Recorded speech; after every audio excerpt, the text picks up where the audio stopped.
SEE को नतिजा पुरानै ग्रेडिङ प्रणालीमा ल्याउने तयारी। राष्ट्रिय स्वतन्त्र पार्टी सत्ता फेरबदलको रेसमा छैन रवि लामिछाने। लम्की स्किम नियन्त्रणका लागि कदम चाल्न प्रधानमन्त्रीको निर्देशन। चालु आर्थिक वर्षको राजस्व सङ्कलन गर्ने लक्ष्य आधारहीन सोडिम वागले। साल ट्रेडिङ र कृषि सामग्री लिमिटेडले आयात गर्न नसक्दा मल अभाव। 20,000 भाइल एचपीभी खोप आइपुग्यो। 9 देखि 14 वर्षसम्मका किशोरलाई दिने। गुगल माइक्रोसफ्ट जस्ता 6 ठूला अन्तर्राष्ट्रिय कम्पनी नेपालको कर प्रणालीमा दर्ता। घनश्याम उपाध्याय सचिव पदमा बढुवा। 5 वर्षभित्र सबै नागरिकमा निशुल्क स्वास्थ्य सेवा पुर्याउँछ मन्त्री बस्ने। विराटनगर नगरपालिकाले विमानस्थलको फोहोर नउठाउने। ललिता निवास प्रकरणमा संगठित अपराधमा पनि अनुसन्धान अघि बढ्यो। मनोरञ्जन शुल्क डिजिटल प्रणालीमा ल्याउन हलहरूलाई काठमाडौँ महानगरको निर्देशन। नेसपाले संगठन विस्तार अभियान चलाउने। मुद्दा मिल्नेसँग मोर्चा बनाउने। 3 दल बीच संसदीय समितिको सभापति चयन प्रक्रिया अघि बढाउने सहमति। संसदीय समितिको नेतृत्वबारे पहिलेकै सहमति कार्यान्वयन हुन्छ कानून मन्त्री गुरुङ। असुरक्षित भएको भन्दै ललितपुरका न्यायाधीश र कर्मचारी सर्वोच्चमा। राष्ट्रिय स्वतन्त्र पार्टी सत्ता फेरबदलको रेसमा छैन रवि लामिछाने। अर्घाखाँचीमा घरमाथि पहिरो खस्दा 3 जनाको मृत्यु। सर्लाहीमा गुडिरहेको ट्रकमा करेन्ट लाग्दा मजदुरको मृत्यु। अर्थमन्त्री र नेताहरूले भाषण गरेर मात्रै अर्थतन्त्रमा समस्या समाधान हुन सक्दैन। पूर्व अर्थमन्त्री कार्की। राजस्व सङ्कलनको अवस्था हेर्दा देशको अर्थतन्त्र डरलाग्दो अवस्थामा छ सांसद चौधरी। बैंकहरूमा पैसा थुप्रिन थालेपछि राष्ट्र बैंकले 20 अर्ब रुपियाँको रिप जारी गर्यो।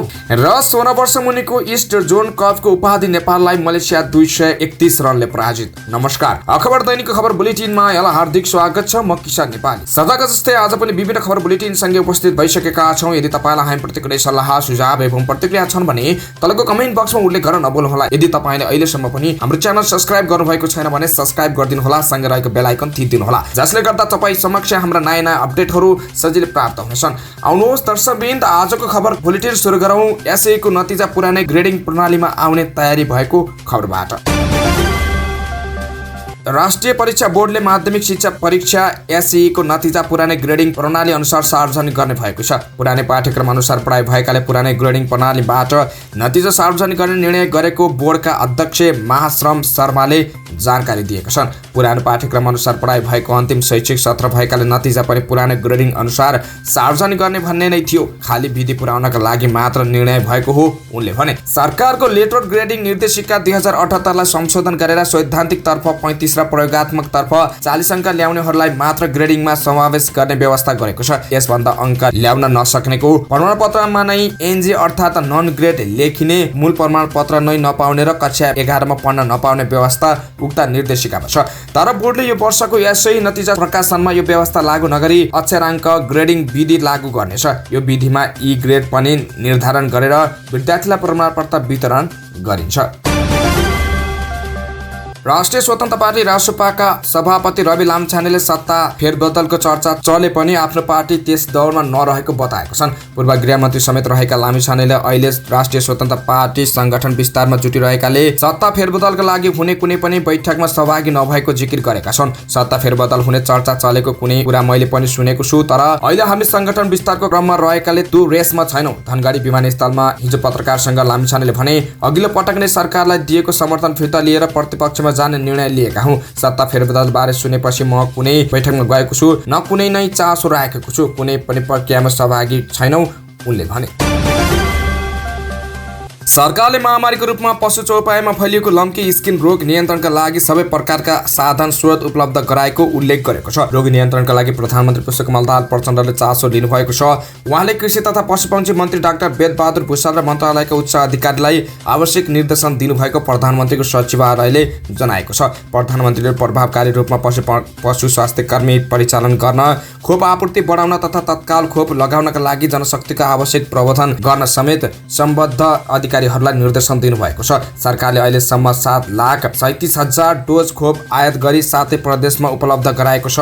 पशु सेवा विभागका अनुसार 1,72,128 पशु चौपायामा खोप लगाइसकिएको छ। राष्ट्रिय स्वतन्त्र पार्टीका सांसद डाक्टर स्वर्णिम वाग्लेले चालू आर्थिक वर्षको राजस्व सङ्कलन गर्ने सरकारको लक्ष्य आधारहीन देखिएको बताउनु भएको छ। मंगलबार प्रतिनिधि सभा अन्तर्गतको अर्थ समितिको बैठकमा सांसद वाग्लेले चालू आर्थिक वर्षको राजस्व सङ्कलन गर्ने लक्ष्य आधारहीन देखाएको बताउनु भएको हो। उहाँले संशोधित बजेटमा समेत सरकारले 40 दिनको राजस्व सङ्कलन प्रक्षेपण गर्न नसकेको आरोप लगाउनुभयो। उहाँले सरकारले असार 18 गतेसम्म राजस्व 8 अर्ब 66 अर्ब मात्रै उठे पनि सरकारले 9 अर्ब रुपियाँ राजस्व उठेको भन्दै गलत तथ्याङ्क दिएको बताउनुभयो। उहाँले भन्नुभयो असार 18 गतेसम्म सरकारले राजस्व 8 अर्ब 66 अर्ब मात्रै उठेको छ। अर्थ मन्त्रालयले 1 महिना अघि मात्रै बजेटमा 1180 अर्ब उठाउँछु भनेको छ। आर्थिक वर्ष सकिन 12 दिन मात्रै बाँकी छ। औसत राजस्व सङ्कलन 3 अर्ब जति मात्रै हुन्छ। सरकारले घटाएको संशोधित अनुमानलाई हेर्दा पनि दिनमा 66 अर्ब राजस्व उठाउनु पर्ने हुन्छ। सरकारले 40 दिनको पनि प्रक्षेपण गर्न नसकेको हो कि अर्कै 12 दिनमा चर्को चमत्कार हुँदैछ, उनले भने। सभामुखको आह्वानमा हिजो बसेको शीर्ष नेताहरूको बैठकमा संसदीय समितिका सभापतिको सन्दर्भमा पुरानै सहमति कार्यान्वयन गर्ने सहमति भएको छ। यसअघि शीर्ष नेताहरूबीच सार्वजनिक लेखा समिति सहित 3 संसदीय समितिको सभापति प्रमुख प्रतिपक्ष नेकपा एमाले लिने र बाँकी सत्ता गठबन्धन बीच बाँडफाँड गर्ने सहमति भएको सार्वजनिक भएको थियो। बैठकमा सहभागी कानुन मन्त्री धनराज गुरुङले संसदीय समितिको सभापतिमा पुरानै सहमति कार्यान्वयन गर्ने शीर्ष तहमा सहमति भएको जानकारी दिए। पहिलेकै सहमति कार्यान्वयन हुन्छ, मन्त्री गुरुङले भने। सिंहदरबार स्थित सभामुख देवराज घिमिरेको कार्यकक्षमा बसेको बैठकमा प्रधानमन्त्री एवं माओवादी केन्द्रका अध्यक्ष पुष्पकमल दाहाल प्रचण्ड, प्रमुख विपक्षी दलका नेता एवं एमाले अध्यक्ष केपी शर्मा ओली, नेपाली काङ्ग्रेस सभापति शेरबहादुर देउवा र कानुन मन्त्री धनराज गुरुङ सहभागी थिए। सभामुख घिमिरेले संसदीय समितिका सभापति चयन र संसदलाई प्रभावकारी बनाउने विषयमा शीर्ष नेताहरूसँग छलफल आयोजना गरेका थिए।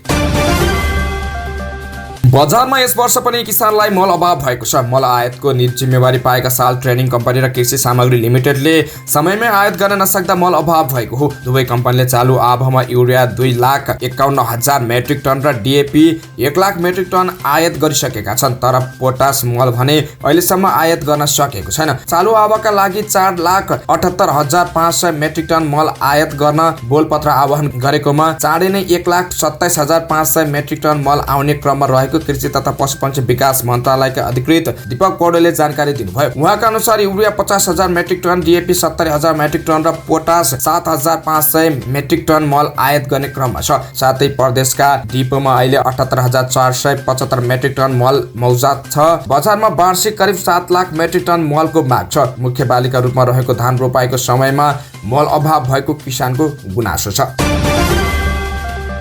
पाठेघर मुखको क्यान्सर विरुद्ध लगाइने HPV खोप नेपाल आइपुगेको छ। स्वास्थ्य सेवा विभागको खरिद शाखा प्रमुख डाक्टर सुरेन्द्र चौरासियाका अनुसार नेपालले खरिद गरेको 20,000 भाइल HPV खोप मंगलबार नेपाल आइपुगेको हो। 20,000 भाइल HPV खोप हिजो नेपाल आइपुगेको छ।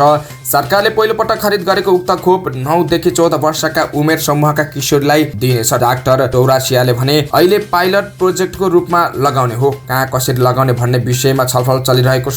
चिकित्सकहरूका अनुसार महिलामा हुने क्यान्सर मध्ये पाठेघर मुख क्यान्सर पहिलो नम्बरमा पर्छ। वुमन प्यापिलोमा भाइरल HPV विरुद्धको खोप लगाए वा समयमै परीक्षण गराए क्यान्सर हुने सम्भावना वा जटिलता एकदमै न्यून हुन्छ। विश्व स्वास्थ्य संगठन WHO को तथ्याङ्क अनुसार नेपालमा 1 लाख महिला मध्ये 14 जना भन्दा बढीलाई पाठेघर मुख क्यान्सर हुन्छ, तर वार्षिक 2000 को मृत्यु हुने गरेको छ।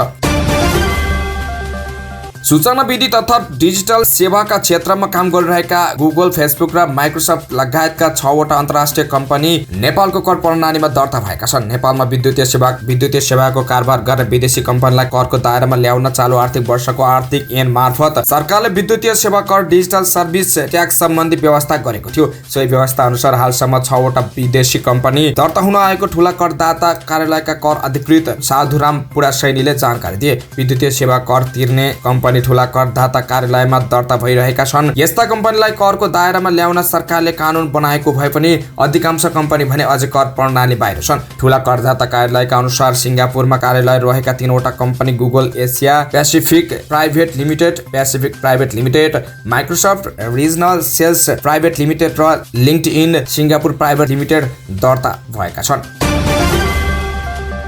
घनश्याम उपाध्याय सचिवमा बढुवा भएका छन्। हिजो मंगलबार बसेको मन्त्री परिषदको बैठकले काठमाडौँ प्रमुख जिल्ला अधिकारी रहेका उपाध्यायलाई सचिवमा बढुवा गर्ने निर्णय गरेको एक मन्त्रीले जानकारी दिए। लोकसेवा आयोगका अध्यक्षको नेतृत्वमा रहने समितिले वरिष्ठतम सहसचिवहरू लक्ष्मी बस्नेत, दिनेश घिमिरे र घनश्याम उपाध्यायको नाम सिफारिस गरेको थियो। सिफारिसमा पर्ने बस्नेत महिला बालबालिका तथा ज्येष्ठ नागरिक मन्त्रालयमा कार्यरत छन्। घिमिरे चीनको छेन्दुमा वाणिज्य दूत छन्। शंकरदास बैरागीले राजीनामा दिएपछि वैकुण्ठ अर्याल मुख्य सचिव भएका छन्। यो बीचमा सचिव यादव कोइराला पनि अवकाश भएका छन् भने रामप्रसाद थपालियाले मंगलबार राजीनामा दिएका छन्। उनीहरूको ठाउँमा बढुवाका लागि समितिको बैठक फेरि बस्नेछ। स्वास्थ्य तथा जनसङ्ख्या मन्त्री मोहन बहादुर बस्नेतले गरिब र विपन्नलाई सुलभ र सहज रूपमा उपचार दिलाउन सरकार दृढ संकल्पित रहेको बताउनु भएको छ। लोकसेवाबाट लिएको परीक्षामा उत्तीर्ण भई स्थायी नियुक्त पाएका स्टाफ नर्सलाई सम्बोधन गर्दै उहाँले आउँदो 5 वर्षभित्र सबै नागरिकमा निशुल्क स्वास्थ्य उपचारको पहुँच पुर्याउन प्रयत्न भइरहेको जानकारी दिनुभयो। मन्त्री बस्नेतले भन्नुभयो, संविधानले नागरिकका लागि सुनिश्चित गरेका औषधि उपचार गर्न पाउने दायित्व पूरा गर्न सरकार दृढ छ। यस क्षेत्रमा देखिएका कमी कमजोरी सुधार गर्न यही क्षेत्रमा कार्यरत जनशक्तिको साझा भवान हुनुपर्छ। स्टाफ नर्स मानवीय संविधानसँग जोडिएको पद र जिम्मेवारी रहेको बताउँदै उहाँले उपचारसँगै बोली र व्यवहारले पनि बिरामीले सहजता महसुस गर्ने हुँदा त्यसतर्फ विशेष ध्यान पुर्याउन सुझाव दिनुभयो। मन्त्री बस्नेतले भन्नुभयो, स्वास्थ्य क्षेत्रमा स्टाफ नर्सको धेरै ठूलो जिम्मेवारी भूमिका र दायित्व छ। मानवीय सेवा भावका हिंसाले भगवानकै जस्तो भूमिका छ उनले भने। विराटनगर महानगरपालिकाले विराटनगर विमानस्थलको फोहोर नउठाउने निर्णय गरेको छ। विराटनगर विमानस्थल नागरिक उड्डयन कार्यालयले महानगरपालिकालाई कर नतिरेपछि बुधबारदेखि फोहोर नउठाउने निर्णय गरेको हो। विमानस्थल स्थापना कालदेखि नै स्थानीय सरकारलाई कर बुझाएको छैन। विराटनगर नगरपालिकाले विमानस्थल प्रशासनलाई पटक पटक सम्पत्ति कर बहाल कर बुझाउन र निर्माणाधीन टर्मिनल टावरको नक्सा पास गर्न पत्रचार गरेको थियो। विमानस्थल प्रशासनले कर नतिरेपछि फोहोर नउठाउने निर्णय गरेको विराटनगर महानगरपालिकाका मेयर नगेश कोइरालाले बताए। हामीले पटक आग्रह गर्दा विमानस्थल प्रशासनले कर तिरेन। नतिरेपछि करको दायरामा ल्याउन असहयोग गर्ने निर्णयमा पुग्यौं। उनले भने, फोहोर व्यवस्थापन गर्नेलाई महानगरले शुल्क तिर्छ, तर नतिरेपछि फोहोर नउठाउने निर्णयमा पुग्यौं। विराटनगर विमानस्थल प्रशासनले टर्मिनल भवनभित्र बाहिर पसल र होटललाई भाडामा सञ्चालन प्रयोग गर्न दिएको छ। टर्मिनल भवनभित्र विमान कम्पनीका काउन्टर पनि छन्। त्यसबाहेक नोबेल मेडिकल कलेज अगाडिको विमानस्थलको जग्गामा सटर निर्माण गरेर भाडामा पनि ल्याइएको छ। ती संरचना भाडामा लगाए बापत भएको आम्दानीबाट बहाल कर विमानस्थल प्रशासनले नतिरेको राजस्व महाशाखा प्रमुख सरोज गौतमले जानकारी दिए। नेपाल प्रहरीले ललिता निवासको जग्गा प्रकरणमा पक्राउ परेकाहरूमाथि संगठित अपराधमा पनि अनुसन्धान अघि बढाएको छ। उनीहरूले सरकारी कागजात लिखित कृत्य गरेर 134 रोपनी जग्गा हडपेको भन्दै 9 जना विरुद्ध प्रहरीले संगठित अपराधको कसुरमा म्याद थपेको हो। सीआईबी ब्युरोका एक अधिकृतका अनुसार उनीहरूलाई संगठित अपराधको कसुरमा अनुसन्धान गर्न जिल्ला अदालत काठमाडौँले 7 दिने म्याद थप दिएको छ। म्याद थप हुनेहरूमा भाटपटेल सुपरमार्केटका सञ्चालक मिनबहादुर गुरुङ, पूर्व निर्वाचन आयुक्त सुधीर शाह, मालपोतका तत्कालीन कर्मचारी धर्मप्रसाद गौतम, गोपाल कार्की तत्कालीन वडा सचिव शिवजी भण्डारी, नापी सर्वक्षेक घमन कुमार कार्की र मोहन बाबुराम महर्जन लगायत 9 जना छन्। काठमाडौँ महानगरपालिकाले महानगर क्षेत्रभित्र सञ्चालनमा रहेको 17 वटा फिल्म हललाई मनोरञ्जन शुल्क समावेश गरेर 30 दिनभित्र डिजिटल प्रणाली सञ्चालनमा ल्याउन निर्देशन दिँदै पत्र काटेको छ। फिल्म हलहरूको टिकट डिजिटल प्रणालीमा लैजान र महानगरपालिकालाई पनि पहुँच दिन महानगरले भनेको हो। मनोरञ्जन करका करदाताले डिजिटल प्रणालीबाट प्रवेश शुल्क सङ्कलन गरेको भए 3 दिनभित्र त्यसलाई महानगरलाई पनि पहुँच दिन भनिएको छ। यस्तै डिजिटल प्रणालीमा कर सञ्चालन नगरेकाहरूले भने पत्र प्राप्त भएको मितिले 30 दिनभित्र प्रवेश शुल्क डिजिटल प्रणालीमा ल्याई उक्त प्रणालीमा महानगरको राजस्व विभागलाई पहुँच दिलाउन पत्रमा भनिएको छ। 17 हल सहित भिरकोटे मण्डपको फन पार्कलाई समेत पत्र काटिएको छ। नेपाल समाजवादी पार्टी नेसपाले नीति सिद्धान्त र विचार मिल्ने पार्टी र समूहहरूबीच संवाद सहकार्य बढाउँदै ध्रुवीकरणको पहल गर्ने र मुद्दा मिल्ने पार्टीहरूसँग मोर्चा बनाउने भएको छ। नेसपाले संगठन निर्माण तथा विस्तार अभियान 2080 अन्तर्गत अग्रगामी शक्तिहरूको बृहत ध्रुवीकरण मार्फत देशमा नयाँ वैकल्पिक शक्ति निर्माण गर्न प्रयत्नशील रहने समेत जनाएको छ। केही समय अघि बसेको नेसपा केन्द्रीय समिति बैठकको निर्णय अनुसार यही असारबाट सुरु भई पुष महिनासम्म चल्ने अभियानको विस्तारित खाका नेसापाले सार्वजनिक गरेको छ। पार्टी विचार विभाग प्रमुख विश्वदीप पाण्डेले जारी गरेको विज्ञप्तिमा उल्लेख छ, दीर्घकालीन वैचारिक स्पष्टता सहित तत्कालीन जनसरकारका मुद्दा दृढ भएर आम जनता बीच संगठन निर्माण गर्दै सडक, सदन र सरकार तीनवटै ठाउँबाट जनतालाई गोलबन्द गरेर अघि बढ्ने उद्देश्यले निर्माण तथा विस्तार अभियान सञ्चालन गरिएको छ। प्रमुख 3 राजनीतिक दल संसदीय समितिले सभापति चयन प्रक्रिया अघि बढाउन सहमत भएका छन्। मंगलबार सिंहदरबारमा नेपाली कांग्रेस, नेकपा एमाले र नेकपा माओवादी केन्द्रका शीर्ष नेता र सभामुख देवराज घिमिरेको बैठकले सभापति चयन प्रक्रिया अघि बढाउने सहमति गरेको कानुन, न्याय तथा संसदीय मामिला मन्त्री धनराज गुरुङले जानकारी दिए। छलफलमा सभामुख घिमिरेले लामो समयदेखि संसदीय समितिहरू ज्येष्ठ सदस्यको अध्यक्षतामा सञ्चालन भइरहेको भन्दै सभापति चयनमा छिटो सहमति गर्न आग्रह गरेका थिए। उनले दलहरूले सहमति नगरे आफूले सभापति चयनको प्रक्रिया अघि बढाउने समेत बताएको छन्। चुनाव गर भन्नुहुन्छ कि मिलाउनुहुन्छ भने तुरुन्त मिलाउनुहोस्। बैठकमा दलका नेताहरूसँग भएको छलफलबारे सभामुख घिमिरेले सञ्चारकर्मीहरूलाई भने, तपाईहरूले गर्नु भएन भने मैले आफै स्टेप चाल्नुपर्ने हुन्छ। संसदीय गतिविधिलाई सक्रिय बनाउने काम राजनीतिक दल र तिनका नेताहरूको भएको भन्दै सभामुख घिमिरेले यो आफ्नो मात्र जिम्मेवारी नभएको बताए। यसलाई अविलम्ब टुङ्ग्याइहाल्ने, तुरुन्तै गर्ने कुरा भएको छ उनले भने। काम गर्न असुरक्षा भएको भन्दै जिल्ला अदालत ललितपुरका न्यायाधीश र कर्मचारीहरू सबै सर्वोच्च अदालत गएका छन्। न्यायाधीश र कर्मचारी अदालत छोडेर गएपछि ललितपुर जिल्ला अदालतमा मंगलबारका सबै मुद्दाहरूको सुनवाई प्रभावित भएको छ। बाहिर नाराबाजी चलेको छ, हाम्रो नाम लिएर मुर्दाबाद भन्न थालेपछि काम गर्ने वातावरण भएन, त्यसैले हामी सर्वोच्च अदालत आयौँ। ललितपुरका एक न्यायाधीशले पत्रकारहरूसँग भने, यो वातावरण अन्त्य हुनु पर्यो र अहिलेको समस्या समाधान हुनु पर्यो भनेर सर्वोच्च अदालत आएका हौँ। अहिले सर्वोच्च अदालतका प्रधान न्यायाधीशसँग उनीहरूले छलफल गरिरहेका छन्। कानुन व्यवसायीहरूले झुटो मुद्दामा फसाएको भन्दै नेपाल बार एसोसिएसनले पनि आन्दोलनका कार्यक्रम घोषणा गरेको छ। जिल्ला अदालत ललितपुरको नायब सुब्बा प्रेमिका तामाङलाई अधिवक्ता अमिर लामिछानेले कुटपिट गरेको घटनालाई लिएर कर्मचारी र कानुन व्यवसायी आफ्नै ढङ्गले आन्दोलनमा उत्रिएका छन्। सोमबार कानुन व्यवसायीले जिल्ला अदालत ललितपुरमा विरोध प्रदर्शन नै गरेका थिए। अर्घाखाँचीको पडिनी गाउँपालिका 1 ओवन पानीमा पहिरोले घर पुरिँदा 3 जनाको मृत्यु भएको छ। गंगा राजकोटीको घर पहिरोले पुरिँदा 3 जनाको मृत्यु भएको वडाध्यक्ष कमल प्रसाद पोखरेलले जानकारी दिए। हिजो बिहान करिब 8 बजेतिर आएको पहिरोले घर पुरिएको थियो। घटनास्थलमा प्रहरी र स्थानीय उद्धारमा खटिएका छन्। पहिरोले घरको कुनापट्टिको आधा भाग भत्किएको छ। घटनाको जानकारी पाए लगतै प्रहरी चौकी खिदिम अर्घाखाँचीबाट प्रहरी सहायक निरीक्षकको कमान्डमा 5 जनाको टोली खटिएको थियो। प्रहरीले 14 वर्षीय सचिन राजकोटीलाई सकुशल उद्धार गरेको थियो। उनको मुख र आँखामा सामान्य चोट लागेको छ। अन्य अचेत अवस्थामा बाहिर निकालिएका थिए। घटनास्थल प्रहरी चौकी खिदिमबाट 11 किलोमिटर पूर्व पर्दछ। सर्लाहीमा गुडिरहेको ट्रकमा करेन्ट लाग्दा 1 जनाको मृत्यु भएको छ। चालक गम्भीर घाइते भएका छन्। मृत्यु हुनेमा रौतहाटको विश्रामपुर गाउँपालिका 2 का 24 वर्षीय सञ्जय मुखिया रहेको प्रहरीले जनाएको छ। ट्रकका चालक 12 को निजगढ नगरपालिका 6 का 52 वर्षीय प्रेमबहादुर राउत गम्भीर घाइते भएका छन्। दिउँसो सोमबार दिउँसो चन्द्रनगर गाउँपालिका 7 मा बुस लोड गरी गुडिरहेको नाचार ख 6976 नम्बरको ट्रकमा माथि रहेको बिजुलीको तार छुँदा करेन्ट लागेको थियो। मजदुर मुखिया घटनास्थलमै मृत्यु भएको सर्लाही प्रहरीले जनाएको छ।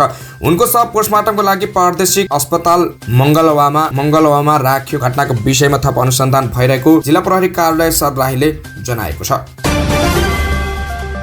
नेपाली कांग्रेसका सांसद एवं अर्थमन्त्री ज्ञानेन्द्र बहादुर कार्कीले भाषण गरेर मात्रै अर्थतन्त्रका समस्या र चुनौतीहरू समाधान हुन नसक्ने बताउनु भएको छ। मंगलबार प्रतिनिधि सभा अन्तर्गतको अर्थ समितिको बैठकमा सांसद कार्कीले अर्थतन्त्रमा देखिएका समस्या र चुनौतीहरू अर्थमन्त्री र नेताहरूले भाषण गरेर मात्रै समाधान नहुने बताउनु भएको हो। उहाँले अर्थतन्त्रमा देखिएका वर्तमान समस्या र चुनौतीका विषयमा सरकार गम्भीर हुन जरुरी रहेको बताउनुभयो। आयातमा कमी आउँदा समग्र अर्थतन्त्रमा समस्या आएको उहाँको भनाइ छ। उहाँले भन्नुभयो, वर्तमान अर्थतन्त्रमा देखिएका समस्या र चुनौतीहरू अर्थमन्त्री र नेताहरूले भाषण गरेर मात्रै समाधान हुँदैन। हामी गम्भीर हुन जरुरी छ। आयात किन घटिरहेको छ, आयातमा कमी आउँदा समग्र अर्थतन्त्रमा कस्तो प्रभाव परेको छ, यो विषयको सही रूपले जवाफ लिन र समाधान गर्न सकेनौं भने सरकारको विश्लेषण यथार्थ हुन सक्दैन उनले भने।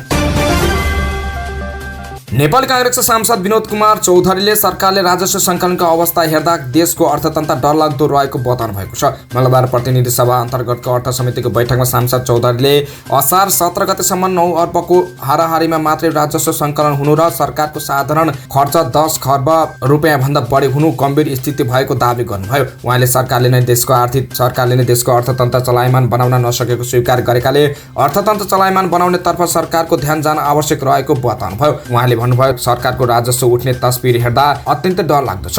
असार 17 गतेसम्म 9 खर्बको हाराहारीमा मात्रै उठ्नु र साधारण खर्च नै 10 खर्ब भन्दा बढी हुनु गम्भीर स्थिति छ। अहिले बैंकहरूसँग निश्चित तथा कर्जाको रेसियो 83% मा छ। न्यूनतम 90% हुनुपर्छ। किन बैंकहरूले ऋण दिन सकिरहेका छैनन्? बैंकहरूसँग ठूलो तरलता हुँदा पनि ब्याज दर किन घट्न सकेको छैन? के हो राष्ट्र बैंकको नीति? यो विषयमा सरकारवाला निकायहरूलाई पनि बोलाएर छलफल गर्नुपर्छ उनले भने।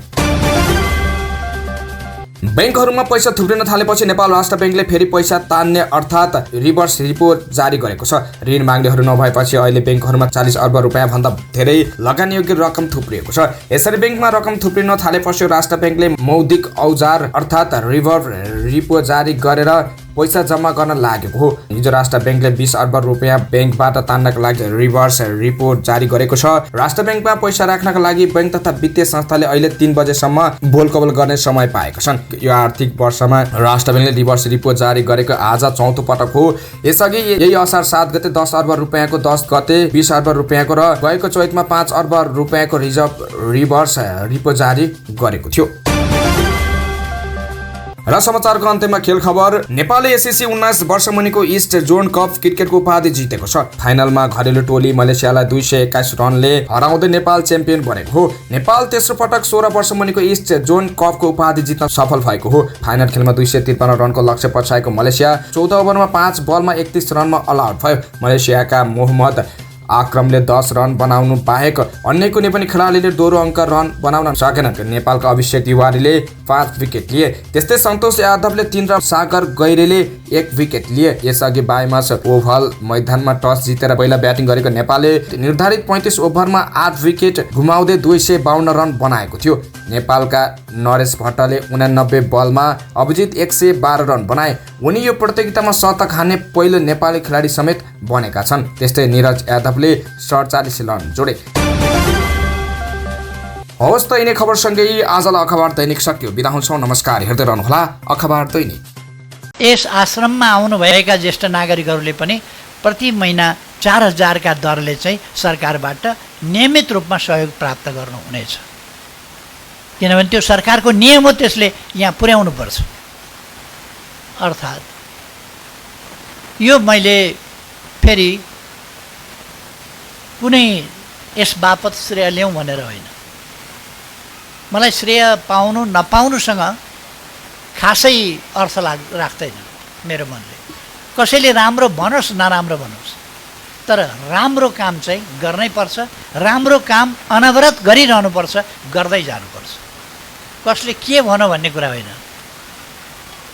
कसैले भन्न सक्ला कस्तो लोभी रहेछ, यो देशमा त सुखै पाएको छ, यसले परलोकमा पनि सुख पाउन यस्ता यस्ता काम गरेको छ भनेर आरोप लगाइदिन्छ नि। के गर्ने?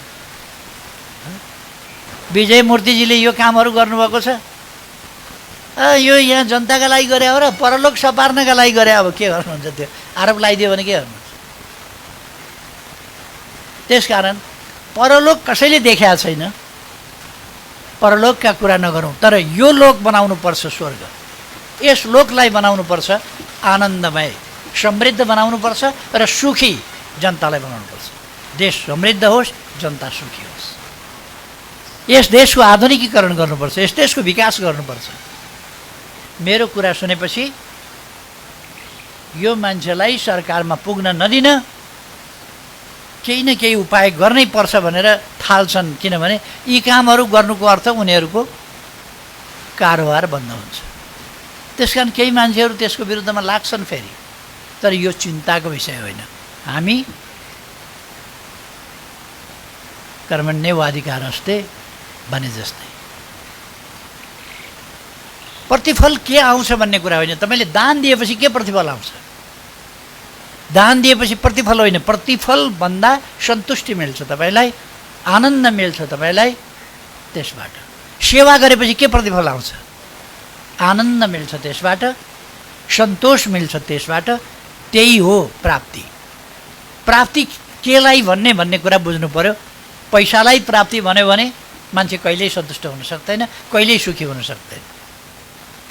प्राप्ति र सन्तुष्टिलाई सेवामा परिणत गर्न सक्यो भने, त्यस विषयलाई प्राप्ति र सन्तुष्टि भन्न सक्यो भने ऊ सदैव परम सन्तुष्ट र हामी छैनौँ त्यो फेरबदलमा। हामी अहिले संगठन विस्तारका क्रममा छौँ। सत्ता फेरबदलको त्यो रेसमा हामी छँदा पनि छैनौँ, हामीले कहीँ पाएको पनि छैनौँ। हामीले अघिल्लो पटक नै विपक्षमा जाने निर्णय गरेर गाउँ सरकारको समर्थन फिर्ता लिएसँगै। त्यस कारणले अहिले सुन्न त म पनि सुन्छु, तर म त्यस्तो न कुनै बैठकमा गएको छु, न कुनै त्यसमा चासो राखेको छु। मैले धेरै चासो राखेको छैन। अब यो जुन मिश्रित जनमत आएको छ, मिश्रित जनमतका कारणले गर्दाखेरि सत्ताको फेरबदल हुने यो सायद चलि नै रहनेछ। तर अहिले हामी त्यसमा त्यस किसिमको कुनै पनि क्रियाकलापमा हामी सहभागी छैनौँ। जनताका पक्षमा हुने भन्दा पनि खालि अब यो सत्ता जोगाउने चलि नै रहेको छ। त्योभन्दा बाहेक समसामयिक राजनीति त्यस्तो धेरै चर्चा गर्न लायक मैले देखेको थिएँ। 9 खर्ब उठ्या छैन, 866 अर्ब उठ्या छ। तपाईँहरूले 1 महिना अघि मात्रै बजेटमा 1180 उठाउँछु भन्नुभएको छ। अब 12 दिन बाँकी छ आर्थिक वर्ष सकिनलाई। हाम्रो औसत उठाइ 3 अरब जति हुन्छ। अब अर्को 12 दिनमा अस्ति भर्खर संशोधन गरेको केवल 1 महिना अगाडि, म 1 वर्ष अगाडिको प्रक्षेपण होइन, 1 महिना अगाडिको टार्गेटलाई मात्रै हेर्दा पनि, घटाइएको संशोधित अनुमानलाई हेर्दा पनि दिनमा 26 अरब उठाउनु पर्ने हुन्छ।